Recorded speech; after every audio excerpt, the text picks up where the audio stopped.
Hello guys, magandang araw. So, ito ngayon ang aking pinagkakaabalahan. I-share ko lang sa inyo guys. Ayan, nag-aalaga ako ngayon ng guppy fish. So, ayan, mga bagong panganak na guppy fish yan. So, sobrang liliit nila talaga. So, nakakatuwa naman kasi nanganak na agad yung guppy fish ko. So, talagang tanggal ng stress kapag pinapanood mo yung mga isda na lumalangoy. Yan. At ipapakita ko sa inyo yung before and after niyan. Ngayon, malalaki na sila.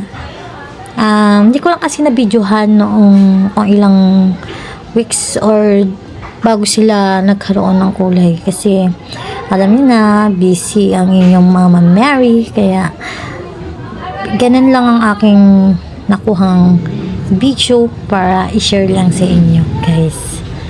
So, alam nyo ba guys, kaya natutuwa akong mag-alaga ng mga fish kasi sobrang ng mood, yung talagang nakaka-relax, nawawala yung stress. So, ayan na pala yung niya ngayon after.